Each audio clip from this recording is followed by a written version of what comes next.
Hello students, how are you? I hope all of you are fine. Student, today we are going to discuss a new topic of class 12 physics, that is behavior of conductor in electrostatics field.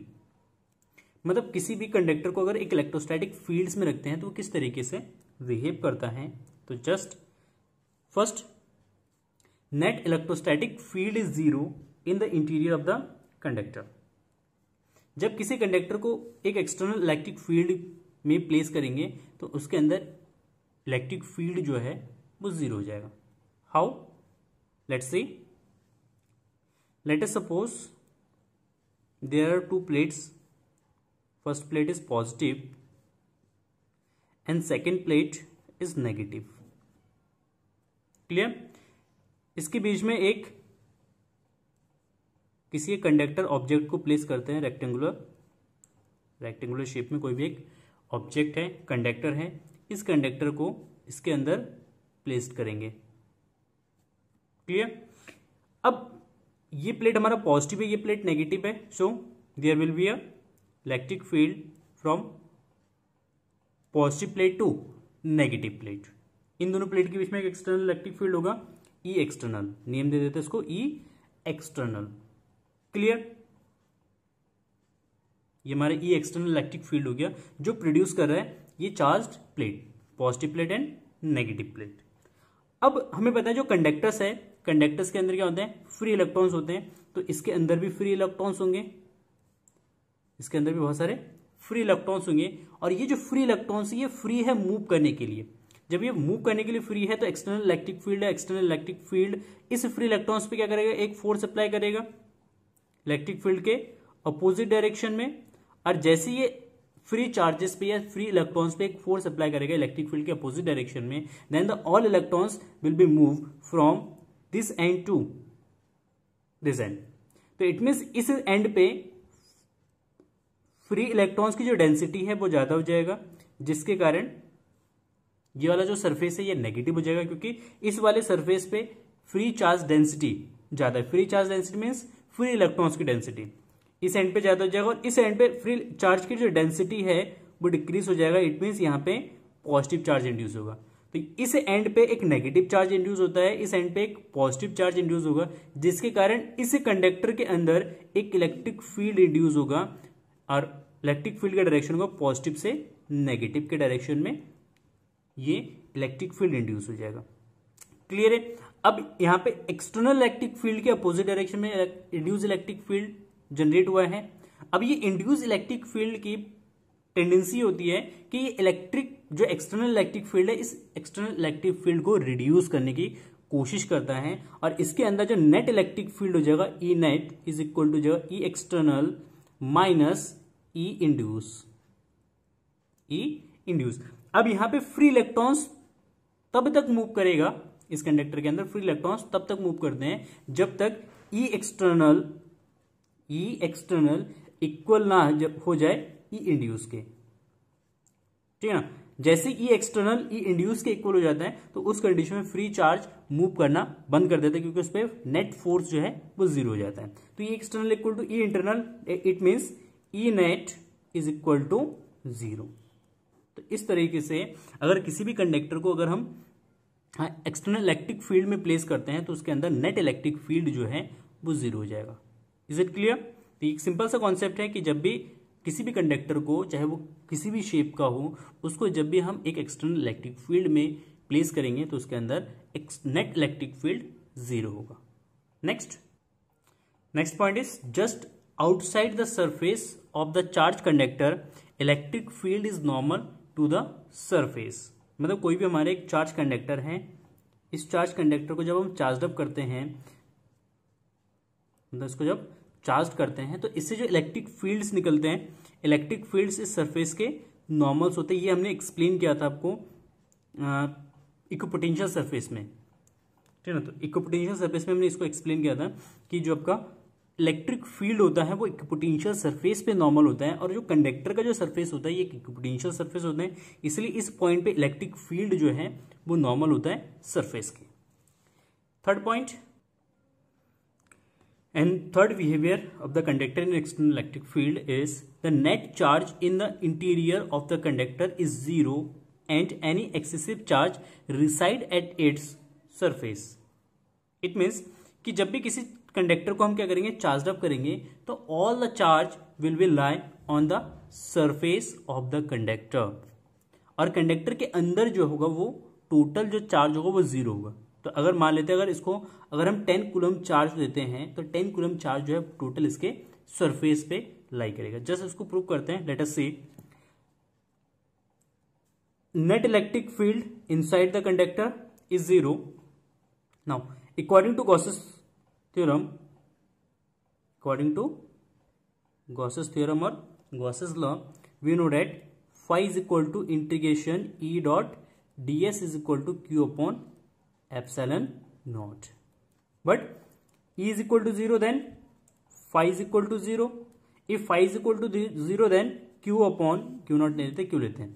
q upon epsilon naught is equal to 0, then q is equal to 0. मतलब ये जो हमारे अंदर हमने एक Gaussian surface बना रखा है, ये इस गॉसियन सरफेस के अंदर जो टोटल नेट इंक्लोज चार्ज होगा वो कितना होगा, जीरो होगा, क्योंकि इस कंडक्टर के अंदर इलेक्ट्रिक फील्ड जीरो होता है. फर्स्ट पॉइंट हमने पढ़ रखा है. तो अगर इलेक्ट्रिक फील्ड जीरो है तो इस कंडीशन में इस गॉसियन सरफेस के अंदर नेट जो चार्ज होगा वो कितना होगा, जीरो होगा. तो नेट चार्ज जीरो होने का मीन्स ये है कि जितना भी चार्ज इस कंडक्टर को हमने दिया है ये पूरा का पूरा चार्ज इसके सरफेस पे लाई करेगा. Is it clear? तो ये थर्ड बिहेवियर है कंडक्टर का. व्हेन जब किसी कंडक्टर को हम चार्ज अप करते हैं तो टोटल उसका चार्ज उसके सरफेस पे रिसाइड करता है, मतलब उसके सरफेस पे लाई करता है. क्लियर है? Next fourth behaviour of the conductor is potential is constant with in and on the surface of the conductor. मतलब कोई भी अगर कंडक्टर है उस कंडक्टर के अंदर का और उसके सरफेस का जो पोटेंशियल होता है वो कांस्टेंट होता है. It means V is constant. V is constant. How can we prove it? We know that E is equal to minus dB by dr. Electric field का फॉर्मूला होता है minus dB upon dr. It is equal to minus gradient of potential. Clear? But inside the conductor electric field is zero. Then if electric field is zero, then dV upon dr is equal to 0. तो minus dV upon dr is equal to 0 and dV is equal to 0. और इन दोनों side में हम क्या करेंगे, integrate कर देंगे इसका. देन dV का इंटीग्रेशन V एंड 0 का integration means constant. Then V is equal to कितना जाएगा, कांस्टेंट. तो इट मीन्स जो कंडक्टर है, कंडक्टर के सरफेस में और कंडक्टर के अंदर जो पोटेंशियल होता है वो कांस्टेंट होता है. तो हम कह सकते हैं कि कंडक्टर का जो सरफेस होता है वो इक्विपोटेंशियल सरफेस होता है. Now fifth behaviour of the conductor in electrostatic fields is the electric field is zero in the cavity of a hollow charged conductor. मतलब एक हॉलो चार्ज अगर कंडक्टर है, इसके अंदर अगर कैविटी है, कैविटी मतलब ब्लैंक स्पेस जहां पे कुछ नहीं है, ठीक है, हॉलो है, ठीक है, तो इस कैविटी के अंदर जो इलेक्ट्रिक फील्ड होगा वो जीरो होगा. हम इसको दूसरे वे में भी इस तरीके से एक्सप्लेन कर सकते हैं कि जो हमारा कंडक्टर है, कंडक्टर के अंदर इलेक्ट्रिक फील्ड जीरो होता है, और कंडक्टर के अंदर इलेक्ट्रिक फील्ड जीरो होने का मतलब चाहे वो कैविटी हो या कोई भी सॉलिड मीडियम हो, तो दोनों कंडीशन में इलेक्ट्रिक फील्ड कितना होगा, जीरो होगा. तो ये समझ आना, मतलब ये याद रखना आप कि जब भी इलेक्ट्रिक फील्ड की हम बात करेंगे किसी कैविटी के अंदर, अगर वो हॉलो कंडक्टर है, ठीक है, तो उसके अंदर इलेक्ट्रिक फील्ड हमेशा कितना होगा, जीरो होगा. But potential will be constant. Potential हमेशा कांस्टेंट होगा, चाहे हॉलो कैविटी हो या इस वाले रीजन में हो, सॉलिड वाले रीजन में हो, दोनों जगह इलेक्ट्रिक फील्ड हमारा कांस्टेंट होगा. Is it clear? Now next topic is electrostatics shielding. Sorry, electrostatic charge नहीं, electrostatic shielding. Clear? Next topic is electrostatic shielding. The phenomena of making a region free from any electric field is called electrostatic shielding. Shield का मतलब है कवच, एक ऐसी रक्षा कवच कह सकते हैं कि जो इलेक्ट्रिक फील्ड से बचाता हो. ठीक है। A phenomena of making a region free from any electric field is called electrostatic shielding.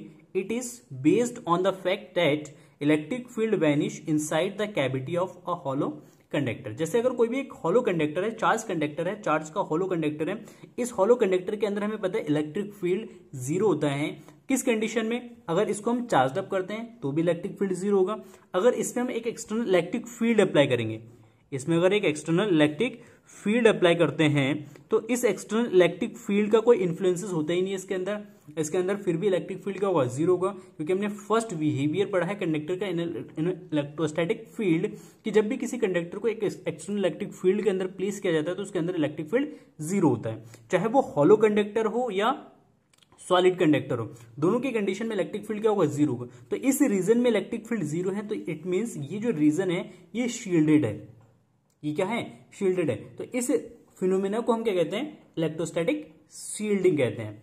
The phenomena of making a region free from any electric field is called electrostatic shielding. इसका use कहाँ होता है?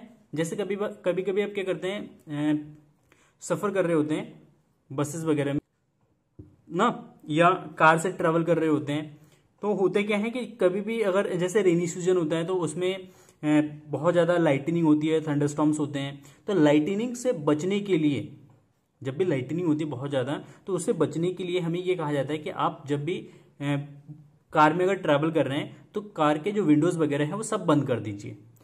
इससे होता है क्या है कि कार के अगर विंडोज़ अगर बंद कर देते हैं तो कार जो है उसका बॉडी जो है मेटल होता है, और जब उसके विंडोज़ वगैरह बंद कर देते हैं तो अंदर एक कैविटी क्रिएट होता है. अब अगर होता क्या है कि कार के ऊपर अगर लाइटनिंग भी गिरती है तो उस कंडीशन में भी हम सेफ रह सकते हैं, क्योंकि उस कार के अंदर जो इलेक्ट्रिक फील्ड होगा वो जीरो होगा. जब इलेक्ट्रिक फील्ड जीरो होगा तो उससे हमें शॉक नहीं लगेगा.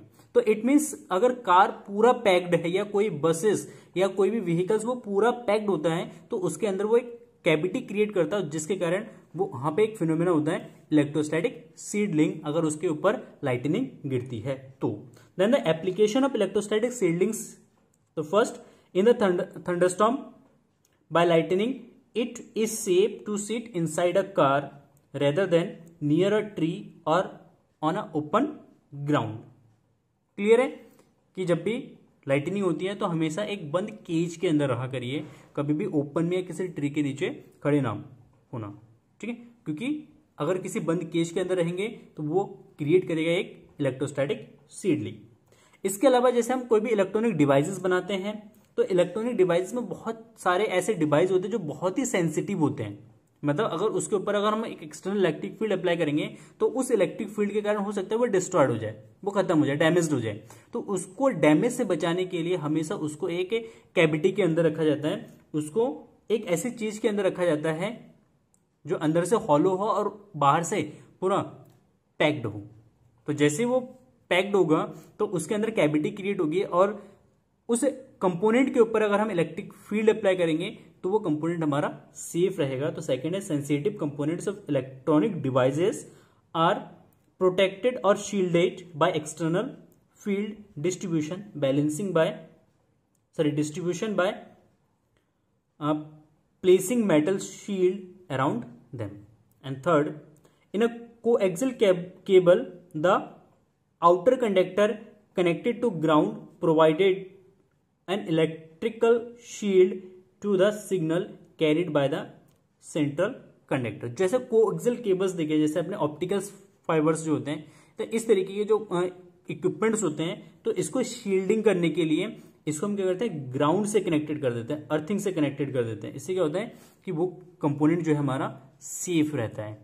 तो ये कुछ एप्लीकेशंस है इलेक्ट्रोस्टैटिक शील्डिंग के. ठीक है, तो इसको आप एक बार अपने नोटबुक में इसको लिख लेना, प्रॉपर नोट्स बना लेना इसके.